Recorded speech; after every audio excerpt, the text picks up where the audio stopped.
$47. So what we're describing here is the bunk beds on the inside. There's a bathroom in the back, so what they've done is they split the bedroom in the back, and they have a bunk bed here and a bunk bed here. Each one of those has its own slatted windows. It's like the windows over here. Each one of these opens individually, and you do a little hand crank and they both open. So it's a really cool feature. We are not going to do bunk beds. We want to utilize the space a little more, but I thought that was a really cool feature. And then I want you to zoom in on this, and you're going to see these bow tie screws. So they're all rusted out, but if you look close, you'll see it's shaped like a bow tie. And just a very unique thing. You'll find them in a lot of old trailers. I don't think the new ones do it so much, but we're going to change all these because they're rusted. You come back here, now you're going to see this compartment. Not sure what that is. If I had to guess, I would say that that is a storage compartment, but I don't have a key, so I can't even get in there to figure it out. But there is a good YouTube channel. I'll put a link in the description, and he teaches you how to pick locks. So there you go. Only for good use. There is some damage, but for a trailer from 1969, there's not much of this. This is original light. The plastic lens obviously is broken, but pretty easy to replace. You'll see some minor damage, but we can tap a lot of that out from the inside. Going all down, you see these are original rivets. Everything is so original on here. Some more damage, even original lights, 1969.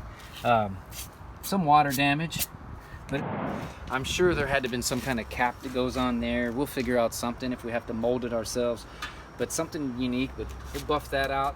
This is the undercarriage, and I haven't got inside there yet. We'll do that eventually, but I think these two beams go all the way down, and that's the only steel part of this structure. Original lights. All the lights on the back are still original, still intact. Everything's still in really good shape here. It's a little dirty. You'll see the difference from this side and the other. This is the unpolished side. This was originally the bathroom. But you can see someone did a really crappy job of trying to fix this. From my understanding, there were two owners of it. The original owner in 1969, who had it up until about 5 years ago, and a gentleman named Garrett bought it from him, and worked on it a little bit, but couldn't figure out how to fix it, couldn't figure out really how to get it going. So handed it off to me and drove it all the way here, almost 100 miles, and it was really awesome to do that. And we've had it for 2 years, just sitting in storage waiting for the time. Barth logo, because we're going to keep as much of that as possible. Original tail lights, reverse lights, have no clue if they work, but I think they do. This looks like it's going to be the license plate frame. Not good. The other part of the beam, again, I think this is steel, and I think it goes all the way in. I'll eventually test it with the magnet, but we actually don't know what we're going to do. Some more damage, pretty minor considering 1969. Again, the lights out. You see a little funky funk. No big deal. We can get that all cleaned up.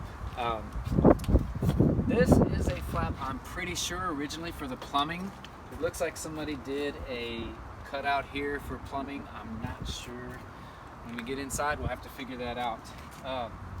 This is how it originally gets its electricity. You have an extension cord, you open the hatch, you pull it, you plug it in where you need. We're definitely going to upgrade this. So zoom in on this plaque. It's hard to read, but it says this travel trailer is wired for 110/125 volt AC service. Do not connect for higher voltage. But other than that, not sure, but I think it opens. Let's look. Oh, here you go. It's your water heater from 1969. Definitely going to be changing that out. This is all original serial number. This is really cool. It's a serial number, so if you're ever looking for a serial or bees, we can put a honeybee nest in here and have honey. Now, how cool is that?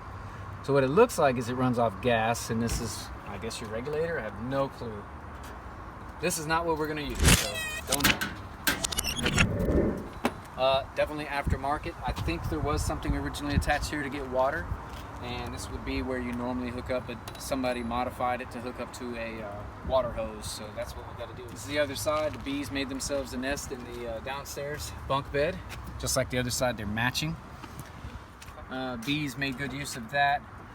Since this is original, we'll probably keep it, but I'll put a screen or figure out some kind of way to keep bees and other undesirables from in there. Ah! Ah! Ah! Right, this is another cool feature. So this is the radiator. Oh, this is something really cool.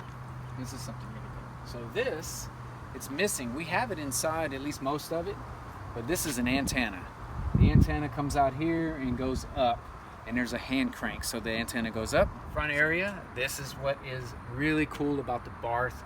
I'll tell you more about the Astrodome, but you'll get your first glimpse of it here. These are the front windows on the front side, just like the other side. Slatted windows again, turn the hand crank, they all three open up. And look up. This square blue dome, it's blue because it blocks the ultraviolet light. There's a clear translucent, semi-translucent lens that goes underneath there, and that helps kind of diffuse the light. This was called the Astrodome, and there was a little bit of a kerfluffle with the Houston Astrodome when it was built about the name, and you could probably look up some articles about that, but there was a little bit of controversy over the name. Don't know what this is. Somebody added that on and did a really sloppy job. We're definitely going to take that off. That's extremely ugly. See if I can find some kind of name plaque or something fun to put there, because I don't want just a weird looking hole or a weird patch. Last time this thing was licensed or registered was 1987. So it's been sitting. I think this plate was original. I think what probably went in there, if I had to guess, you have your propane tanks and the gas would go in here. That's my guess. But it's been sealed up, and this propane is not exactly ready. There is a regulator, and there is a hose that goes around who knows where. This is for your battery, and it's got two weird plugs, and we're gonna like really change all that. Front windows, these open up like that on each side. You have your clear windows, so when you're in the front, and these little corner windows are really cool. Luckily, they're still intact. I don't think there's anything broken on them, but just notice this. So cut and start over, but just notice this. We do have a crack on the plexiglass, but I have a feeling we can replace this plexiglass. This was polished 3 years ago. This was never polished, or polished, who knows, a decade ago. So that's the clear difference, what it looks like. So when we polish it again, it'll be super shiny. Got a little more damage here, a little more damage here. We can tap that out. Not too worried about it. Slight damage here, put some new rivets in.